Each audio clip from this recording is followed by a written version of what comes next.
Que mille lois, on te parle que agresser, ne nada que mon balaison, mais n'y wantie mi latinu zizi mo agbeniga, ye mi glona, ye mi tutu ne ye beida, ye mi dona pene mahu, be blebi dagbe, et nous hambake domino, lavagnon, voilà que les toi puede ya, biere camule guamo, gubelo.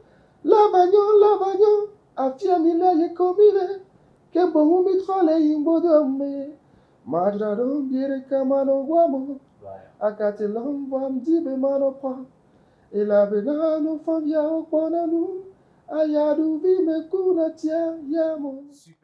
Naissance, bon, je dirais que je suis né en août. Je suis le dernier né de ma famille. En amour, je suis divorcé, voilà. Voilà, famille de 6 enfants, comme le monsieur l'a dit tout à l'heure. Donc, c'est ça. L'amour de la musique a commencé depuis que j'étais trop petit. Parce que, bon, j'avais l'habitude d'écouter ma maman chanter les artistes de son époque. Millie Abel, Bongo Love, Aïcha Koné, tout ça. Donc moi j'ai grandi aussi avec un grand frère à moi qui a été l'un des premiers à faire du rap au Togo. Donc c'est grâce à lui que j'ai écouté mes tout premiers morceaux rap et funky. Donc c'est en grandissant que bon, j'ai découvert que, bon, que j'avais dans ma famille d'autres chanteurs. J'avais des cousins d'un groupe à l'époque qu'on appelait le groupe Mélange.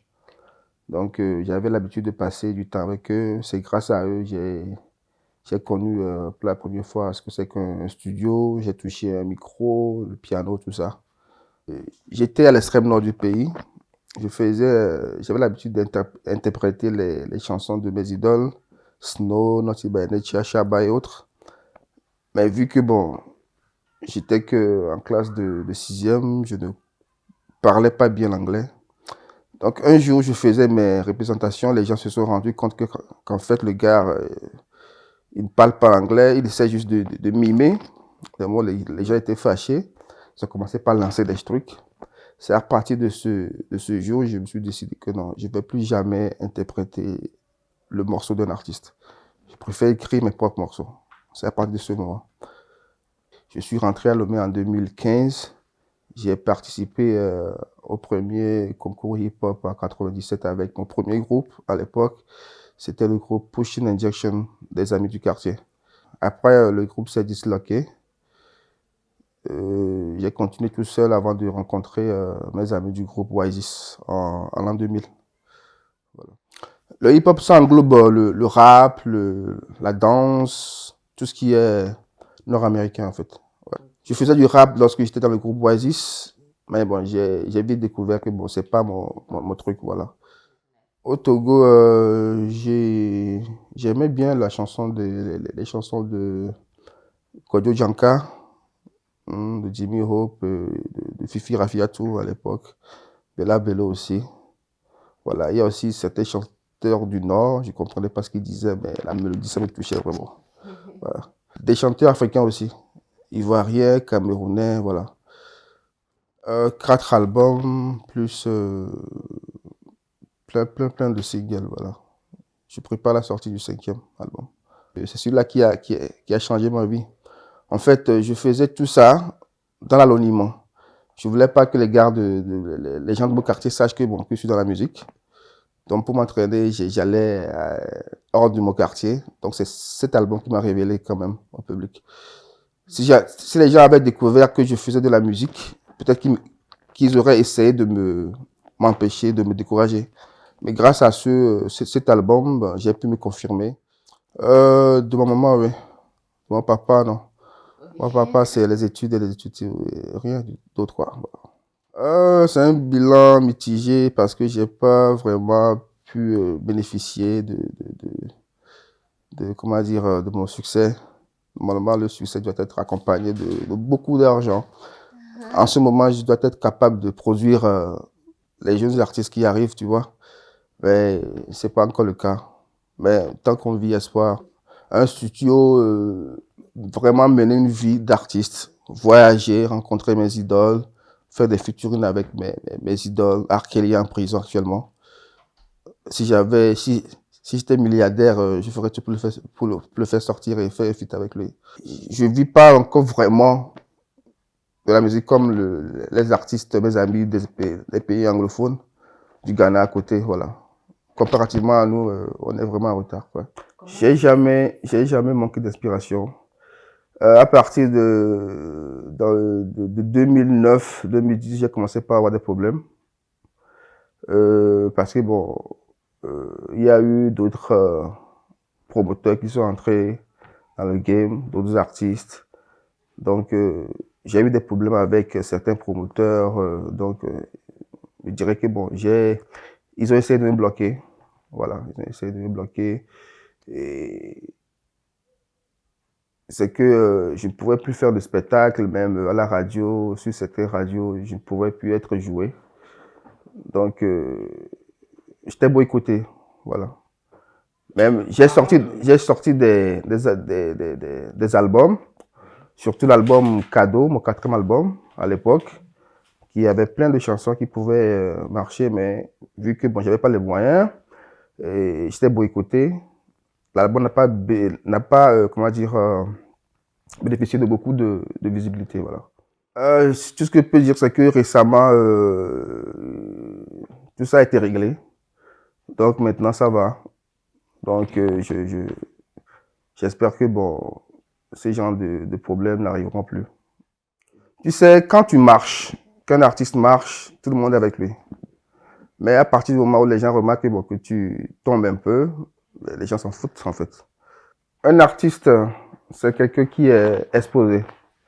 Il doit être vraiment concentré. Il doit être vraiment spirituel. Il doit vraiment prier. Sinon, à partir du moment où il y a des choses qui arrivent que lui-même, il ne maîtrise pas. Bon, à partir d'un moment, les choses ont commencé pas à partir en vrille. Les gens que j'aimais, les gens qui étaient proches de moi, ils ont commencé par se détourner. Et il y en avait même certains qui me provoquaient. Quand je réagissais, bon, voilà, c'était comme si ce que les gens racontaient sur moi, c'était vrai. Voilà, le gars, il est arrogant, il est ceci, il est cela. Mais je dirais pas que toutes les fautes viennent de moi. J'ai pas de producteur. Les managers, c'est quand ta carrière marche, quand ta musique marche, qu'ils voudront travailler avec toi. Donc, c'est tout à fait normal. Ils ont besoin d'un artiste qui brille, en fait. Donc, il n'y a pas de problème à ce niveau. Il doit être endurant. Il doit être soi-même, en fait, original. Faut pas que lorsqu'on te voit, lorsqu'on t'écoute, on écoute ta musique, on pense à quelqu'un d'autre. Voilà. Et quoi encore, surtout au Togo aussi, il faut qu'il soit, comment dire, autonome, qu'il ne compte pas sur qui que ce soit, voilà. Sinon, si tu finis pas à disparaître. Voilà. Pour le moment, les artistes sont mal payés. Bon, c'est les promoteurs qui fixent les cachets, en fait. Okay. Ce qu'ils doivent te payer, c'est eux qui te fixent le cachet. Si t'es pas d'accord, tu laisses tomber. Okay. Mais c'est pas sûr que bon, tu auras d'autres contrats. Voilà. Bitodra, franchement, en 2004, oui, j'avais reçu un peu de sous, mais depuis lors, c'est des miettes. Donc, même j'étais dans le village de ma maman la dernière fois, ils m'ont dit que bon, à chaque fois qu'il y a des spectacles dans le village, oui, il y a les gars de Bitodra qui se pointent pour percevoir des sous. Je ne sais pas comment ces sous sont dispatchés, franchement. J'avais annoncé à mon papa que je voulais faire la musique. Il m'a dit, quoi? Tu fais quoi? Tu nous l'auras. Rien de moi. C'est le geste qui m'avait fait à l'époque. Je n'ai jamais oublié. C'est que au Togo, la culture, tout ce qui concerne la culture, c'est pas le problème de nos anciens. Exact. Tu vois, un jeune qui veut faire de la musique, c'est un jeune qui veut foutre sa vie en l'air. Tu vois? Ouais. Donc, cette histoire de reconversion là, Oui. franchement, moi, je prends déjà de l'âge. Santrinos, il est très jeune, il a Ouais. l'avenir devant lui.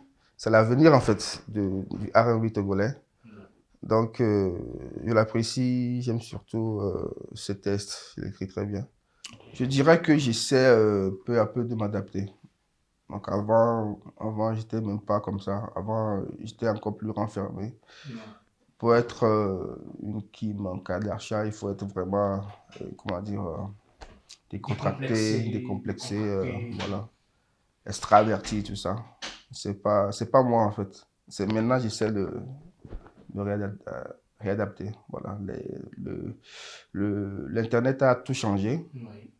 Et c'est à nous de nous adapter. Il faut faire à chaque fois des vidéos, exposer un peu Oui. sa vie, tout ce que tu es, les gens. Ça, c'est pas Wedi. C'est pas moi en fait. C'est pas moi, mais c'est maintenant. On est obligé quand même. On est obligé de le faire. Par exemple, les Kim Kardashian, tout ça, là, ils sont pas artistes, tu l'as dit. Ouais. Mais à force de se mettre à chaque fois dans l'esprit des gens, mettre son image sur Internet, tout ça, là, elles ont fini par devenir de grands stars. Donc, c'est ce qu'on doit faire aussi. Tout ce que je peux dire, c'est que avant j'étais dans l'anonymat. Voilà. Donc, après la sortie d'album avec mon premier groupe, Oasis, Oui. et mon tout premier album, j'ai fini par me faire connaître et ma vie avait un peu changé à l'époque. J'ai même pu faire une tournée en Europe où j'ai rencontré certains artistes, tout ça. Et à chaque année, j'avais des trophées jusqu'en 2010 où tout a capoté. Donc actuellement, j'essaie de corriger les choses pour que bon, ma carrière reprenne une suite favorable. Voilà. Ça fait pas longtemps que j'ai découvert Gazine, mais je dirais que bon, j'aime bien ces bandes dessinées, c'est instructif. Et surtout son côté humour. Voilà, moi je suis quelqu'un, j'adore beaucoup l'humour. Donc j'aime bien. Et puis ça traite des sujets actuels. Ça me plaît bien. Rodé, je dirais, c'est un gars que j'ai connu à mes débuts, lorsqu'on faisait nos spectacles. C'est lorsque Rodé est là, c'est que bon, tout le monde doit être content. Il aime souvent rester derrière. C'est un grand gaillard de derrière. Et lorsqu'il crie, on dirait au cancer à l'époque. Il n'a pas besoin de micro. Tout le monde sait que Rodé est là. Voilà. Je dirais que c'est un grand frère en fait. Salut, bonjour, comment allez-vous? Ça va très bien. Ben, je suis avec Wedi, Homeboy.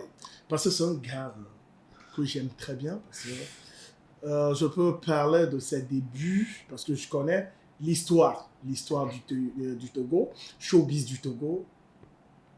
Wedi, quand ils étaient dans le groupe, le nom du groupe, ça. Oasis. Fait la fiesta. Ben, dans le groupe, c'était lui seul qui fait le R&B. Les autres font du rap et tout. Yeah. Mais en voyant, nous, notre prière, que le gars n'a qu'à essayer de faire un truc solo et puis on verra. Et on est là un jour et puis, boum! Secoue, moi, dis mon poil. Ah! Je vous jure, franchement. Parce que c'est à l'époque, je me rappelle, où on commençait à envoyer des petites lettres dans les casiers des jeunes filles. L'adolescence, Ben, tout ça. En fait, je suis humoriste, je ne refuse pas. Avant, je faisais aussi le rap. Et j'ai laissé le rap pour faire l'humour. Alors que si tu devrais draguer à l'époque, tu dois commencer les tests de Wedi, quoi. Bébé, et nous, Georgina, Kaka. Des trucs comme ça, quoi. Puis tu glisses ça. Ouais. Oh, si tu, au cours des récitals à l'école, ben, on n'appelle pas Wedi, hein. Mais on chante la chanson de Wedi à la place de Wedi même, quoi. Pour gagner les cœurs des jeunes filles. Et aujourd'hui, voilà Wedi, Wedi avec... je ne sais pas, 4 albums à son actif et tout. Franchement, c'est un gars que j'aime bien, mais arrivé à un moment donné, je peux toutefois dire qu'on l'a laissé tomber. Moi, si je fais partie, quand je dis on, Je fais partie de on. C'est-à-dire que... Vous voulez dire le public l'a laissé. Ouais, le public, les promoteurs, tout le monde. Le ministère, Ouais. tout le monde. Mais moi, je suis toujours à la radio. Il y a la chanson de Weddy que si je fais l'émission un mois, 2 mois, parce que je suis animateur à la radio, émission humoristique, je dois jouer un son de Weddy que je ne peux jamais oublier. Gobalo. Oui. Ça, c'est un tube. Je ne sais pas là où Weddy a déniché l'inspiration là et je n'arrive plus à retrouver ça. C'est-à-dire que si on fait un événement, on dit au school et Weddy est là, moi je lui dis chaque fois, il ne va pas mentir. Je dis Weddy, on m'a dit Gobalo, on m'a dit là. Des fois, ce n'est pas programmé, mais il est obligé, il est condamné à chanter ça. Et si Weddy chante, il faut aller voir le public. Ouais. Parce que Gobalo, c'est un truc qui est vraiment réel, quoi. Ouais. Et puis, dès que je parle de Gobalo... Ça caricaturait vraiment. Non, Gobalo, c'est autre chose. Parce que c'est vraiment lourd. C'est un son qui est vraiment lourd. Ça, Ouais. Si Weddy essaie de remixer encore aujourd'hui Gobalo, ça va encore prendre. Oui, parce que c'est un son que... Je me souviens en ce moment, vraiment, il y avait des trucs où les gars allaient à Ritranawe. Ouais, tu connais, ça se passe encore aujourd'hui. Acheter les abdonis. Ouais, tu connais. Mais sans rien en poche. Moi, Weddy, si on me dit, Rodé, vas-y, tu prends un son de Weddy, je prends Gobalo. Rodé, un son de Weddy, je prends Gobalo. Rodé, un son de Weddy, je prends Gobalo. Rodé, bon, un son de Weddy, je prends encore Gobalo. Bon, quand on me dit quelque chose de demi, je prends Soukou, moi, dis-moi quoi. Parce que Gobalo, franchement, c'est un truc que... Ah, franchement, c'est que Weddy nous a fait rêver. Weddy nous a... Il y a une petite histoire que je vais vous raconter. Ça s'est passé au Palais des Congrès. Que les gens n'ont pas su, même Weddy, même le jour-là, je l'ai vu ça là vraiment touché. Mais quand le DJ a balancé, comment l'appelle-t-on, Gobalo, je vous jure, c'est un concert que je me rappelle parce que j'avais le truc dans ma tête comme c'était hier. C'était Monsieur Pibi Norbert. Je ne sais pas si tu te rappelles, quand il bossait à la radio Zéphyr. Ouais. Il a appelé Singila. C'était la première fois que Singila a mis pied à Lomé. J'ai oublié la date parce que moi, je ne suis pas fan des dates. Donc, Singila est là. On l'a appelé à la radio et tout, radio X Solaire à l'époque. Donc, Monsieur Pibi Norbert m'a appelé. J'étais parti à la radio, j'ai vu Singila. On a eu à discuter. J'ai parlé de Singila avec les secteurs A, les Bissau, Nabisso. Il me dit, ah, toi, tu es à Lomé, puis tu connais tout ça. J'ai dit, ben, je connaissais par cœur. Avant, il n'y avait même pas l'Internet. Hein. Il n'y a que la radio et tout. Mais nous, on est déjà à la page, quoi. Donc on était là tranquille et le jour du concert on a programmé Weddy et à l'époque c'était Weddy homeboy quoi, c'est Weddy quoi, quand on parle c'est Weddy. Donc on passait les choses, c'est la première fois que j'ai vu un concert direct au Togo aussi hein. On faisait les choses directes mais un concert on parlait direct c'est à l'époque là et on a annoncé Weddy est sur le podium en train de chanter parce qu'on projetait le concert en même temps dans la salle et Singila fait l'entrée. Et il passait par côté musée et tout. Weddy chantait un son. Et là, je ne sais pas, ils ont balancé l'entrée de Singila. Ouais. Je vous jure, c'est un truc qui m'a vraiment touché. Les gens criaient. Alors que Weddy, sur le podium, il chantait. Ils pensaient que c'était pour lui. Donc, la manière dont... Maintenant, les gens, le public, ne regardait plus Weddy, mais ils regardaient sur l'écran. Donc, Weddy aussi s'est tourné. Quand Weddy a vu ça, il voulait laisser le micro. Parce que moi, j'étais devant, je suivais la scène, quoi. Ce que je vous dis, Weddy même, je sais que quand je parlais, il sait que quand je racontais ça, il a su que j'ai suivi la scène. Donc, il voulait déposer le micro. Et le DJ a fait genre miss quoi, scratch là, que ce que font les DJ là, scratcher. Et puis, il a balancé Gobalo. Je vous jure que... Du calme. Non, le boss est toujours là, ouais. Donnez la place au boss. Il est toujours là. Et je vous jure, vous savez ce qui s'est passé? Weddy a chanté Gobalo plus de... Gobalo, hein, c'est un son qui peut faire juste 3, maximum 4 minutes. Hein. Voilà. Mais Weddy a chanté Gobalo plus de 20 minutes. On chantait, on répétait Gobalo. Et si tu vois la salle, hein, on a même oublié Singila. C'est un truc. C'est pour ça que le son là, franchement, je ne peux jamais l'oublier. Sinon...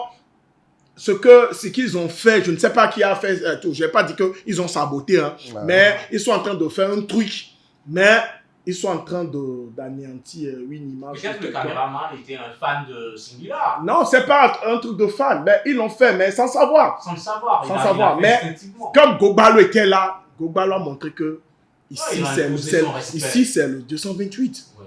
C'est pour ça que moi, je dis toujours... aux anciens rappeurs et tout, que il y a des sons que vous avez chantés et tout, Où vous avez trouvé l'inspiration là?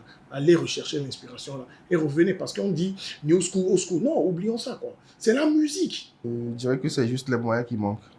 Sinon, les morceaux qui sont sortis entre 2019 et 2020, ça peut toujours faire danser les gens. Le morceau Roti, les morceaux comme Nanemania, Top Model. Ouais, c'est des morceaux qui peuvent me faire revenir en force en fait. Ok. Mais à part ces morceaux, il y a encore plein de morceaux qui sont au studio. Donc, j'ai pas encore baissé les bras quoi. Ok. Bon, je sais que tout le monde est découragé en ce moment, mais bon, coronavirus aussi fait partie de la vie. On doit faire avec. Exact. Donc, je les exhorte à, comment dire, à ne pas baisser les bras. Moi, c'est Wendy. Jusqu'à présent, j'ai pas de producteur. Donc, s'il y a quelqu'un qui veut bien me produire, aider à avancer, moi, il n'y a pas de problème. Je suis prêt à bosser avec n'importe quel producteur. Voilà. Ogbalo bagbe ati konamlo, on expérimenté jusqu'au fond. On pas facette au keke, ma mère la bava do son linamo. Ndi la kpo numbu vide, akume ku fetre ati konamlo. Wayo ni kobu name, wayo me hoti tolo, wayo me hoti, oh, hoti ye. Hoti, wayombe hoti tolo, wayombe hoti, oh, hoti, wayombe hoti tolo. Voilà. Voilà. Oui, voilà l'artiste.